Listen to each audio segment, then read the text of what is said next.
बिस्मिल्लाहिर्रहमानिर्रहीम अस्सलाम वालेकुम नाज़रीन, मैं हूँ आपकी होस्ट सैयदा नजम ज़हरा और आप देख रहे हैं मेरा यूट्यूब चैनल।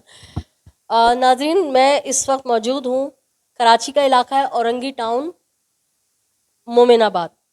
मैं जिस घर में मौजूद हूँ, यहाँ पे एक ऐसा वाक़या हुआ जिसको सोच के, जिसको सुन के आप कहेंगे कि ये पाकिस्तान है, यहाँ जो ना हो कम है। बिलखसूस कराची में सिंध पुलिस की दहशत गर्दियाँ जो है, पुलिस गर्दी जो है, रोज़ बरोज़ बढ़ती चली जा रही है और आप देख रहे हैं कि मैं आपको मुसलसल रिपोर्ट कर रही होती हूँ।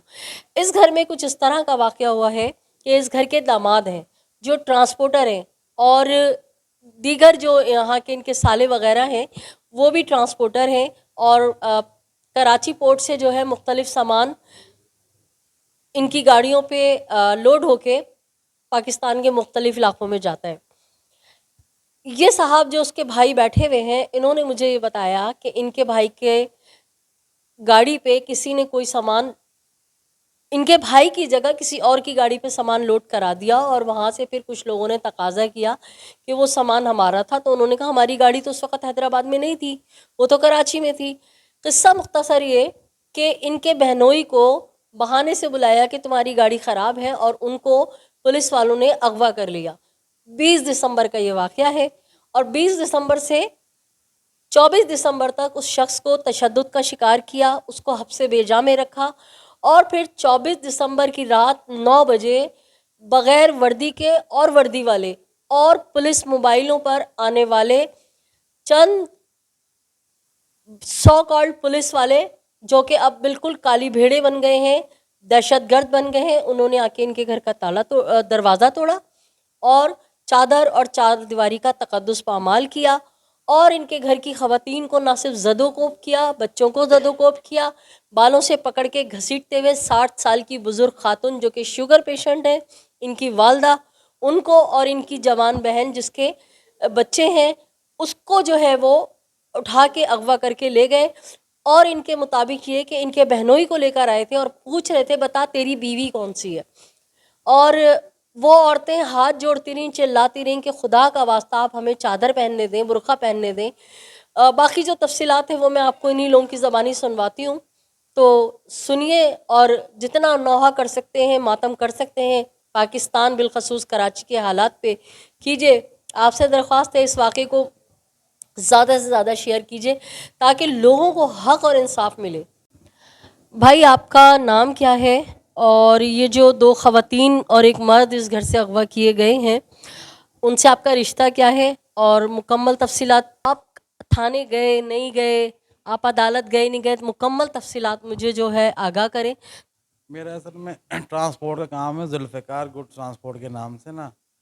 तो ये जो मेरा जो जिस लड़के को लेके वो मेरा बहनोई है, सही है। कुछ दिन पहले से इस पे इल्ज़ाम लगाया कि आपकी गाड़ी हैदराबाद से लोड हुई।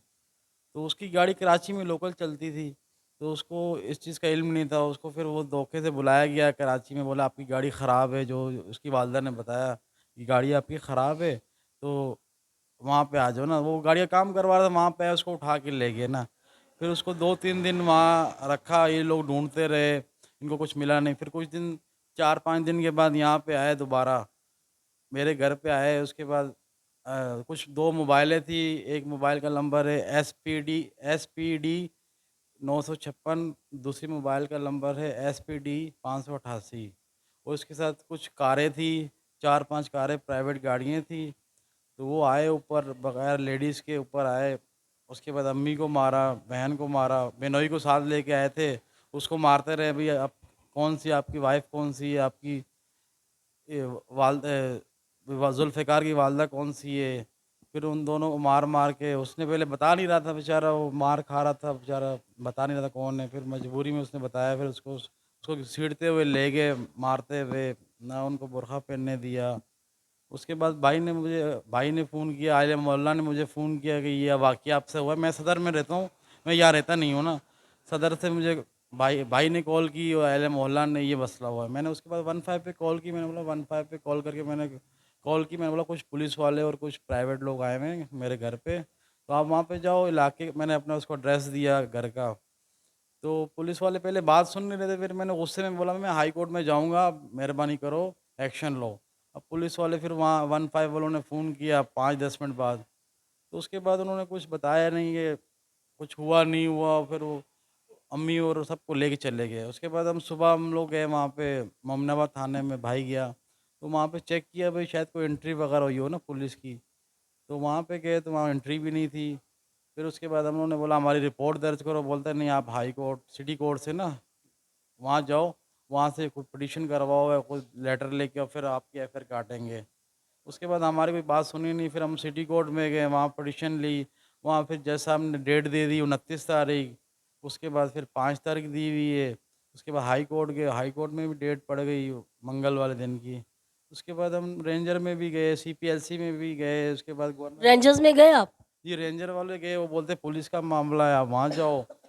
उसके बाद फिर बिनोई के फ़ोन से हैदराबाद से फिर वो लोग कॉल करते थे बहन को, बहन के नंबर पे कि आप 30 लाख रुपए दो, तावान दो, आप पैसे दो। ये फ़ोन आपको कौन कर रहा है? ये बिनोई के नंबर से आता था बहन को ना, उस उससे पुलिस वाले बात करते थे, उसको डराते थे, जब फ़ोन करते थे उसको मारते थे। वो बोलती थी, अब बोलते 30 लाख रुपए आप घर रखो हम लोग आ रहे हैं। उसके बाद वो बिनोई की गाड़ी भी ले गए, उसके बाद दोबारा आए।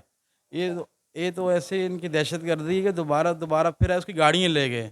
उसकी गाड़ियाँ यहाँ खड़ी हुई थी गनी। अच्छा, 30 लाख की डिमांड की और उसके बाद यानी जब आपकी बहन को ले गए हैं, आपके बहनोई को ले गए हैं, आपकी वालदा को ले गए, उसके बाद उसकी गाड़ियाँ भी ले गए? हाँ, उसकी 4 गाड़ियाँ ले गए, एक गाड़ी 30 लाख रुपए की, 1 करोड़ 20 लाख की गाड़ियाँ ले गए उसकी। ओहो! और वो कहाँ से ले गए गाड़ियाँ? कराची से ले गए, गनी मतलब कराची में कौन से इलाके में, कौन से गैराज में? साइड एरिया में थी 2 गाड़ियाँ, कुछ ये अपना साइड एरिया से ले गए, और एक गाड़ी ये ले गए पोर्ट कासिम से ले गए। तो 4 गाड़ियाँ उनके पास हैं, और ये बस तंग कर रहे हैं, बोलते हैं कि 30 लाख रुपए लाओ। अब उन पे कोई एफआईआर भी नहीं है, कोई एंट्री नहीं है, हैदराबाद में भी उनको कहीं वडेरे के पास रखा हुआ है, थाने में रखा हुआ नहीं है। तो ये चीज़ें अभी ये लोग तंग कर रहे हैं। अभी हम लोग हाई कोर्ट में भी गए हैं, पिटीशन मीडिया पे, बोल पे मैंने इंटरव्यू दिया, बोल पे न्यूज़ चलाई, तो काफ़ी जगह कर रहे हैं। वज़ीर आला सिंध से भी गुजारिश की, उनको भी लेटर लिखे, गवर्नर सिंध को लिखे, एडिशनल आईजी को, आईजी को, सबको हम लोगों ने दरख्वास्तें दी हुई हैं, कोई जवाब आ नहीं रहा।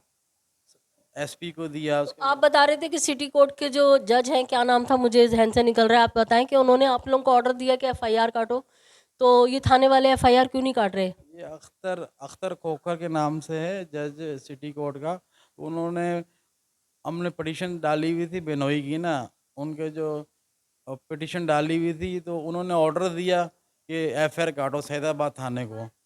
तो वो सैदाबाद थाने कल भी गए, कल भी वो नहीं काटी, आज भी वो बोलते कभी एसएचओ नहीं, कभी काट नहीं रहे, कभी बस यही कर रहे हैं। अभी दोबारा सुबह जाएंगे, अभी तोहिन अदालत कर रहे हैं, अभी जज ने एक ऑर्डर दिया उसकी बात नहीं सुन रहे। अब अच्छा, मुझे ये बताइए कि आपके बहनोई को जो है ना, वो किस वक्त अगवा किया है, कौन सी तारीख को अगवा किया है? आपके बहनोई को कब अगवा किया है? और आपकी जो वालदा और बहन है, उसको किस किस तारीख को अगवा करके लेके गए? बिनोई को पीर पीर वाले दिन जो है ना अगवा किया है ना, पीर वो बोला गाड़ी का काम करवा रहा था, वहाँ से लेके चले गए कुछ प्राइवेट गाड़ियों में ना। तो 20 तारीख बनती है, 19-20 तारीख अच्छा। ना, पीर मंगल को मेरे ख्याल में से ले गए ना। तो 2 दिन उसको वहाँ रखा, उसके बाद दोबारा उसको यहाँ लेके आए। और मेरी वालदा को 24 तारीख को रात 1:30 पे लगे, और रात को लेडीज़ को कोई किसी भी कानून में जो है ना जुर्म है कानून में कि रात को लेडीज़ को नहीं आप ले जा सकते। जी जी और अगर आप लेके जा रहे हो तो 24 घंटे में आपको अदालत पेश करना पड़ेगा। जी उन्होंने जी कोई जुर्म किया है तो उसको जी आप जी, अदालत में पेश करो ना। सही बात है। आप कानून देखें, अब लेडीज़ को आप लेके जा रहे हो बिना एफआईआर के, वो भी पूरा 1 हफ्ता हो गया। हाँ। अब आप ये चीज़ देखो, रात को किसी भी कानून में, मैं खुद भी अभी जाता हूँ कोर्ट में, तो वो बोलते हैं, यही बोलते हैं कि रात को किसी भी लेडीज़ को इजाज़त नहीं है ले जाने की। दिन को आप लेके जाओ, उन्होंने कोई ऐसा जुर्म किया है, बड़ा जुर्म किया है, तो आप दिन में ले जा सकते हो उसको, रात को नहीं, वो भी 24 घंटे के बाद आपको पेश करना पड़ेगा जी अदालत जी में। तो ये कोई चीज़ नहीं कर रहा। आप सबसे रिक्वेस्ट की है, आईजी से भी की है, मीडिया पे भी कोई बात सुन नहीं रहा। मोमनाबाद थाने वाले वो बोलते हैं कि पुलिस का ज़िक्र ख़त्म करो, मोबाइल का ज़िक्र ख़त्म करो, तो हम आपकी एफआईआर काटते हैं। अभी हम लोग अगर ये ज़िक्र ख़त्म कर देंगे तो तो रह क्या जाएगा? फिर किस तरह ढूँढेंगे? वो बिल्कुल। तो हैदराबाद में कोई केस बना देंगे, उल्टा-सीधा बना के बोलेंगे, ये चीज़ हाँ। बरामद हो गई लेडीज़ से, जी जी वहाँ से हम लोगों ने हैदराबाद से लेडीज़ पकड़ी थी। जी। आप उनका एक मोबाइल भी साथ लेके गए हैं, उसकी आप लोकेशन हम लोगों ने बोला चेक करो, बेनोई का मोबाइल है, उसकी लोकेशन देख देख हाँ, सकते हैं। सीडीआर निकालो। सीडीआर निकालो, उसमें देखो कहाँ से पुलिस आई, कहाँ लेके गई। अब गाड़ी का नंबर आईजी सिंध के नाम पे रजिस्टर्ड मोबाइल है SPD ओहो 956। अब ये उसकी मोबाइलें क्या आईजी सिंह के नाम जी जी रजिस्टर्ड हो सकती हैं? जी जी, ये असल में सारी मोबाइल इशू आईजी ये सिंध के तो नाम नई से बात होती पता हैं। चल अच्छा नहीं नहीं, ये सारी जो मालिक होते हैं ना आईजी सिंध होते हैं सब मोबाइलों का, सही है। वो अच्छा आगे थानों में बेचता है मोबाइलें ना, सही है मुख्तलिफ थानों में देता है, किसी को 5 मोबाइलें दे दी, 10 मोबाइलें दे दी। हाँ तो आईजी ने तो नहीं भेजी होगी, मैं एक बात आईजी सिंध से तो रिक्वेस्ट है हाँ वो उनको एक्शन ले इनके खिलाफ, वो तो हाँ बीच में मुलविस नहीं होंगे। बिल्कुल इनके बिल्कुल नीचे लेवल वाले जो होते हैं ना SHO DIG वगैरह, हैदराबाद DIG हैदराबाद, वो SHO नेक मोहम्मद खोसा साहब, जिससे अभी आपने बात भी की थी, उसने फ़ोन काट दिया। तो हाँ ये नेक मोहम्मद खोसा नाम है उसका, अच्छा हैदराबाद का SHO है। तो ये सुखड़ी सुखड़ी थाना हैदराबाद लगता है, सुकड़ी हाँ सुखड़ी थाना हैदराबाद, नेक मोहम्मद खोसो, ये उनके पास है। उन्होंने आगे डेरे के पास रखी हुई है हाँ वालदा और सिस्टर को, और बहनोई को, और उसको बहनोई और उसका एक कज़न है जो अभी वो वालदा बात करी थी, उसकी भी वालदा है ना, तो वो बता रहे थे कि इनको वहाँ पे रखा हुआ है। अभी ये कोर्ट में हम लोग आईजी सिंध से भी अपील करते हैं, गवर्नर सिंध से, आप लोग से भी अपील है यूट्यूब से कि थोड़ा सा हमारी हेल्प की जाए। थोड़ा सा ना मीडिया में बात फैलेगी तो ये आईजी सिंध एक्शन लेगा। अभी आईजी को तो बता नहीं रहे, गलत इन्फॉर्मेशन दे रहे हैं, ये गलत बंदे हैं। वो लोग बोलते हैं, अब पहले बोल रहे थे आपकी बिल्डिंग उड़ा देंगे, वो समझते हैं हम लोग दहशत गर्द हैं। अभी आप अपने यहाँ बात देखो। यह है कि अगर गलत बंदे हैं ना तो आप अदालतों में जाइए ठीक है आप थानों में एफआईआरें कटवाएं और अगर आपने ऐसे ही पुलिस गिरदी मचानी है जिस तरह रोज आप शहर के अंदर बच्चों को मार रहे हैं डाकू और चोर कह के शहरियों को कराची के और इसी तरह आपने पुलिस गर्दी मचानी है तो भाई आप थाने बंद कर दीजिए आप अदालतें बंद कर दीजिए आपने ही बदला लेना है तो फिर जिसका बस होगा वो भी फिर आपसे उसी तरह बदला लेगा कोर्ट की बात नहीं सुनी जा रही है। भी हाई सिटी कोर्ट का लेवल का जज है, उसने ऑर्डर किया है कि FIR काटो। मेरी बहन ने वहाँ रिक्वेस्ट की मेरी माँ मर जाएगी आप हेल्प करो, तो उन्होंने फ़ौरन एक्शन लिया जज ने, उसने बोला कि FIR काटो। अभी कल गए नहीं काट रहे, पैसे मांग रहे हैं, पैसे दो, फिर आज फिर गए, आज फिर नहीं काटी। अभी कल जाएंगे, कल वहाँ तौहीन अदालत का केस लगाएंगे, वकील साहब ने बोला है कि वहाँ पे तौहीन अदालत का केस लगाएंगे ये थाने के खिलाफ, सईदाबाद थाना है उनके खिलाफ। तो उसके बाद कोई शायद मोमिनाबाद थाने के लिए भी लगाए ना आपकी वालदा और बहन तो यहाँ की है मोमनाबाद वाले असल में बोल रहे हैं कि जज ऑर्डर करेगा तो हम काटेंगे, या आप इसमें पुलिस का जिक्र और पुलिस मोबाइल का जिक्र ख़त्म कर दो, पुलिस से हमारी बीच में शामिल है तो हम नहीं काट सकते, पुलिस के मुकाबले नहीं तो काट सकते। नाजरीन आप ये देखें कि पेटी बंदों के लिए जो है वो इतना ज़्यादा होता है कि जिस तरह से मैंने भी आपको जौहर वाला केस आपके सामने पेश किया था कि उसमें पुलिस की दौड़ें लग गई और पुलिस वाले अपने पेटी बंदों को बचाने के लिए वहाँ के जो कैमरे की फुटेज थी वो ले जाने लगे और बल्कि 50% ले गए जबकि उसका भाई समझदार था तो उसने 50% फुटेज जो है सबूत के लिए बचा ली।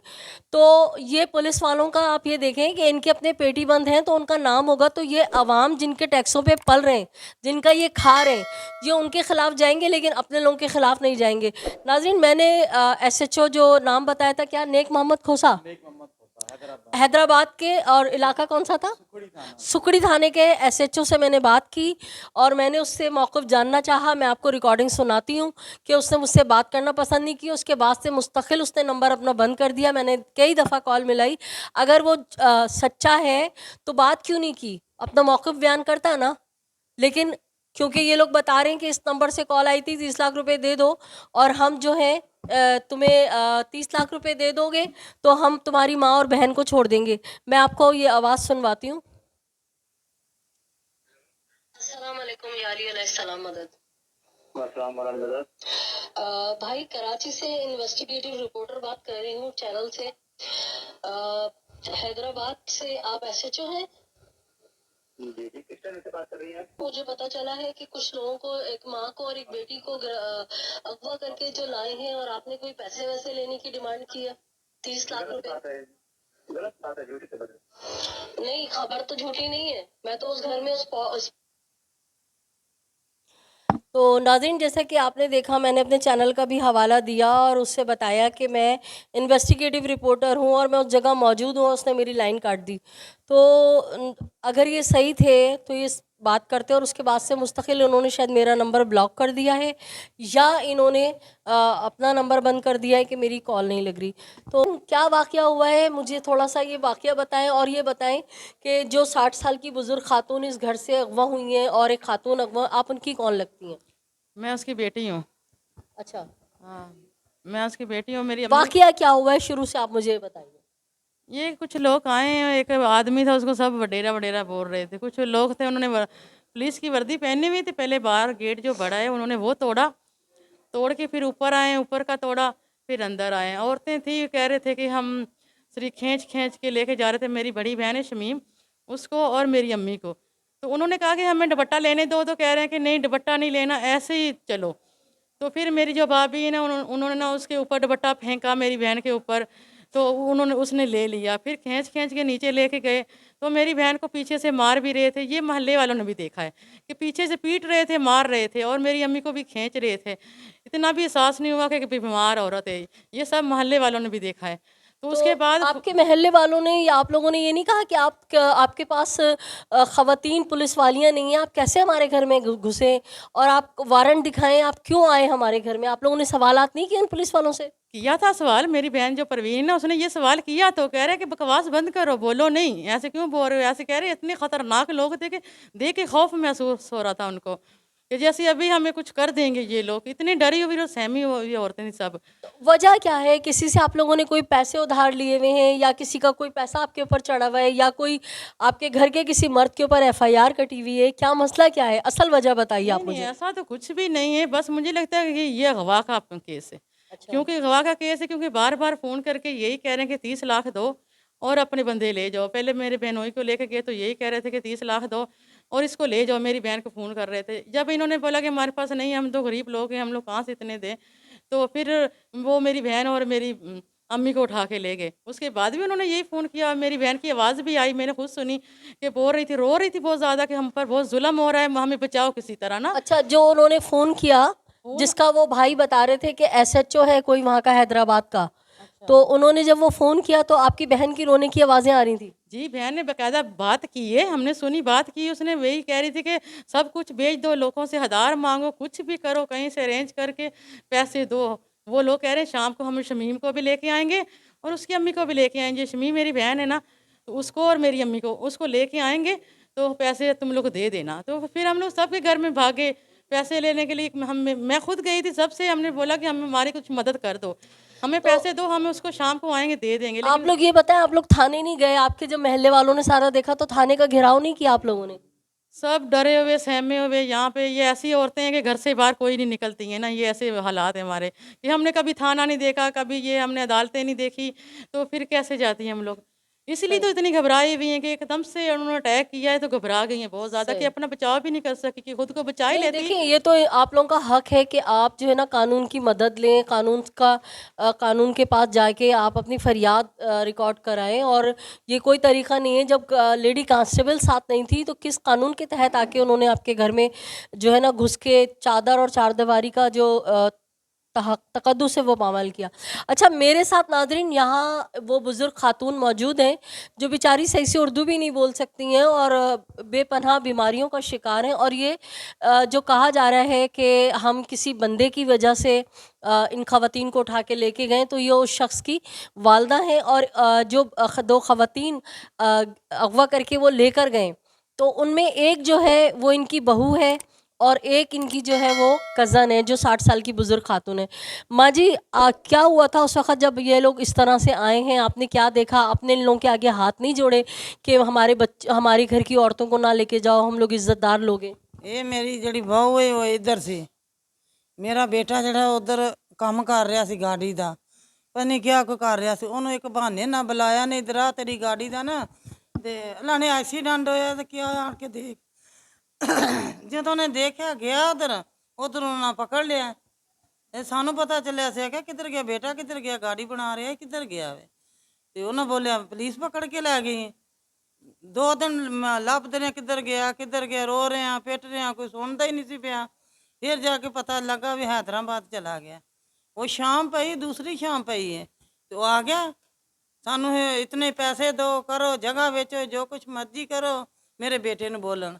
मतलब आपके बेटे को भी बहाने नाजरीन, अब जिस तरह से इनसे वालदा से बात हुई है, तो अभी तक तो हम ये समझ रहे थे कि इस घर से जो ख़वातीन को अगवा करके लेके गए, वालदा बता रही हैं कि इनकी जो बहू थी उसका ये मैका है और ये वो यहाँ रहने आई हुई थी, तो यहाँ से बहू को और इनकी समधन को वो उठा के ले गए, जबकि इनके जो बेटे साहब हैं वो अपनी गाड़ी का कोई काम कर रहे थे, उनको धोखे से बुलाया और कहा कि तुम्हारी गाड़ी में कोई मसला है और तुम ये आ जाओ। जब वो वहाँ गया तो उसको वहाँ से अगवा किया हुआ, और ये रहती हैं सईदाबाद में। तो नाजरीन, ये बुज़ुर्ग इतनी खातून है और इनसे तो उर्दू में बात भी नहीं हो रही है, और ये बड़ी मुश्किल से यहाँ तक चल के मैंने इनको देखा है, 5-6 लोग लाके उनको यहाँ बिठा के गए। तो मेरे साथ अली भेड़े हैं ये पुलिस वर्दी में, जो औरतों का भी तकद्दुस पामाल करते हैं, ख़वातीन के साथ साथ मासूम बच्चे मुझे इस घर में नज़र आ रहे हैं, बच्चियाँ नज़र आ रही हैं। कहते हैं, कहा यह जा रहा है कि उनके मुंह पे भी तमाचे मारे हैं जब वो उनके पैरों को पकड़ने लगे कि हमारी माँ को ना लेकर जाओ, हमारी नानी को ना लेके जाओ। तो नाज़रीन, मैं आपको ये बता रही थी कि ये वाक़या कोई आज का वाक़या नहीं है या कल रात का वाक़या नहीं है।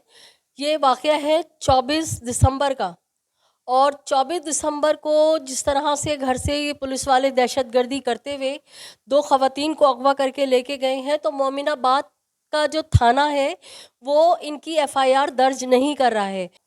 सिटी कोर्ट के जज अख्तर एक खोकर साहब ने ऑर्डर दिए हैं कि अगवा की एफआईआर दर्ज की जाए, मगर ये मुतासरा ख़ानदान जो है ये मुस्तकिल थानों के धक्के खा रहे, कचहरियों के धक्के खा रहे, और एक एफआईआर लॉन्च नहीं हो रही। और नाजरीन, आज जो है 30 दिसंबर भी गुजर गई, तो 24, 25, 26, 27, 28, 29, 30 7 दिन होने को आए हैं। इस घर में क़यामत सुगरा बपा है। इस घर की 2 ख़वातीन अगवा हैं। मेरे साथ मौजूद है उस खातून की बेटी जिसका कहना ये है कि मैं उनके पैर पकड़ती रही और मैं उनसे कहती रही कि मेरी वालदा को ना लेके जाओ, और उन्होंने हमें धक्का दिया और हमारे मुंह पे तमाचे मारे। बेटा, आपने क्या कुछ हुआ, जो भी आपके साथ हुआ आपने भी मुझे बताया, आप कैमरे के सामने कैमरे में देखते हुए बताइए, ताकि आपकी आवाज़ जो है हम बुलंद करें। उन्होंने बोला कि हमने आप लेके जाना है अपना नानी को और मम्मा को। वो लेके धक्के चमाटे मार के उनको। तो आप लोगों ने ये नहीं कहा, माशाल्लाह आप मुझे पढ़ी लिखी लग रही हो, आपने नहीं कहा कि आपके साथ कोई खातून पुलिस नहीं आई है और आप घर का दरवाज़ा तोड़ के अंदर कैसे आए? हमने सब ने बोला था, उन्होंने बोला हम लेके जाएंगे, धक्के मार के उन्होंने ले गए वो। तो जब आपने कहा कि आप हमारी उस खातून ने जो आपकी वालदा है उसको लेके जा रहे थे, उसने कहा हमें चादरें पहनने दो, तो उनको चादरें भी नहीं पहनने दी, क्या हुआ?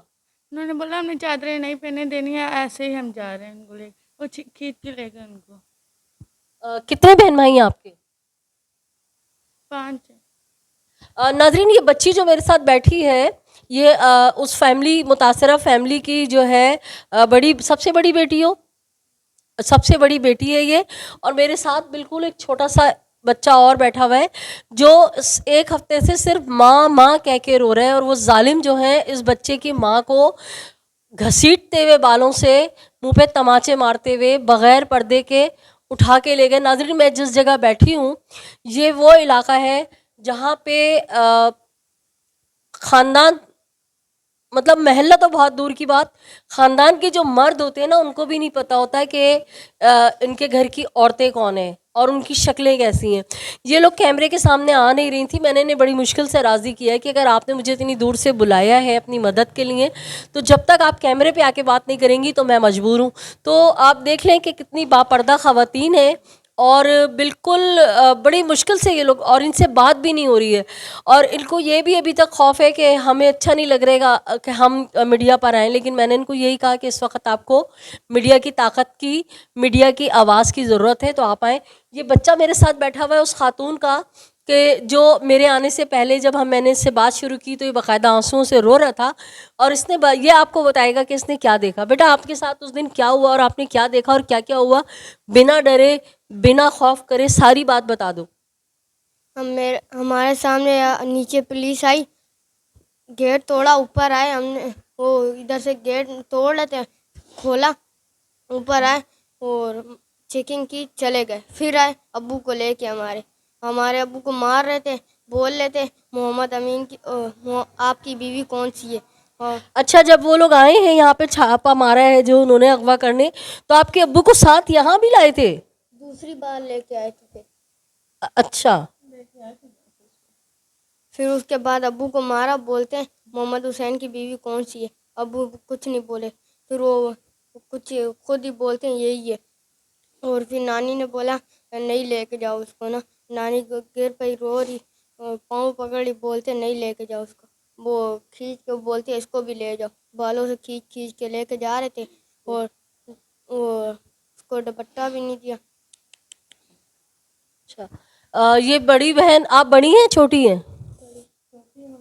ये मुसलसल रो रही हैं, इनसे बात करते हैं कि इनको इतना क्यों रोना आ रहा है। जाहिर सी बात है, एक शुगर हाई पेशेंट, इनकी वालदा 60 साल की बुज़ुर्ग, और जिस तरह से इनके बेटे बता रहे हैं कि अम्मी जो है दवा के बगैर रह नहीं सकती, कि पता नहीं उन बेचारी बुज़ुर्ग खातून को वो लोग एक हफ्ते से दवा दे भी रहे हैं या नहीं दे रहे। और जिस तरह से इतना छोटा सा बच्चा है जो कह रहे हैं कि अम्मा अम्मा अम्मा, कितने जालिम दरिंदे वहशी हैं कि नाजरीन, मैं क्या कहूँ, मैं इन्हीं से पूछूंगी कि मैं मज़ीद क्या कहना चाह रही हैं। यही कहना चाह रहे हैं कि हमारी माँ और बहन पे इतना जुल्म हुआ, आखिर आखिर क्यों उन्होंने ऐसा कौन सा गुनाह किया था। हमारी माँ तो 5 वक्त नमाज पढ़ती थी, अभी मगरिब की अजान शुरू होती थी तो वज़ू करने शुरू हो जाती थी वो, कि अजान होने वाली, मैं वज़ू कर लूँ। ऐसी औरत ही कभी बाहर नहीं गई, तो उनके साथ इतना जुल्म के बालों से घसीट के उसको लेके गए, पता नहीं कहाँ रखा है, क्या कर रहे हैं उनके साथ। ये सोच सोच के हम लोग दिन रात रोते हैं कि पता नहीं वो दुनिया में है भी कि नहीं, कि अदालत में पेश करें, कहीं दिखाएं, हमें हमें थोड़ी तसल्ली तो हो कि दुनिया में है वो, पता नहीं वो है कि नहीं है। ये सोच सोच के हमारे आंसू नहीं रुकते हैं, दिन रात हम लोग रोते हैं। हमारी तकलीफ का किसी को एहसास नहीं हो रहा। जज के सामने भी हम लोग गए, रोए पीटे। हमारी मतलब माँ जज ने तो आपको हुक्म दी हाँ, कि देखें, जज इतना ही कर सकता है ना। आपने मुझे बताया कि वो आप रोई हैं, आप लोगों ने उनके आगे हाथ जोड़े, उन्होंने कहा ना FIR, ये तो सिंध पुलिस की बदतमीजी है ना। हाँ, तो जो पुलिस वाले हैं उनकी तो माँ बेटियां हैं ना, उनको नहीं एहसास हो रहा कि हमारी जो जैसी माँ बेटियां हमारी हैं, वैसे भी वो भी एक औरतें हैं। सबकी माँ एक जैसी होती हैं, चाहे वो पुलिस वाला है चाहे आम इंसान है, माँ तो माँ होती है ना सबके लिए। उनको इस चीज़ का एहसास नहीं हो रहा है कि उसके साथ क्या हो रहा है क्या नहीं। अकेली औरतें हैं, उनको उनको खुदा का खौफ भी नहीं आ रहा। नाज़रीन, ये कराची है, और सिंध पुलिस की जो है ना दहशतगर्दियाँ बढ़ती चली जा रही हैं। आवाम बेइंतहा परेशान है, और जिस तरह के हालात हैं, मुझे नहीं लगता कि जो ये लावा पक रहा है इसके कोई अच्छे असरात नज़र आएंगे। तो भाई से मैंने बात की, और अब मैं इनके साथ कोशिश करूँगी कि मैं मोमिनाबाद थाने जाऊँ, और वहाँ जाके मोमिनाबाद थाने में जाके वहाँ देखूँ कि पुलिस वाले इनकी FIR क्यों नहीं काट रहे हैं, वो अपना मौक़िफ़ मुझे देते हैं या नहीं देते। आपसे दरख्वास्त है कि अगर आपने अब तक मेरे चैनल को सब्सक्राइब नहीं किया है तो मेरे चैनल को सब्सक्राइब कीजिए, लाइक कीजिए, कमेंट कीजिए और शेयर कीजिए। अपना अपने अतराफ़ में बसने वालों का बहुत सा ख्याल रखिएगा। खुशियाँ बांटिए, खुशियाँ समेटिए, जालिम से नफ़रत कीजिए, मज़लूम का साथ दीजिए। इजाज़त दीजिए अपनी होस्ट सैयदा नजम ज़हरा को। अल्लाह निगहबान, पाकिस्तान जिंदाबाद।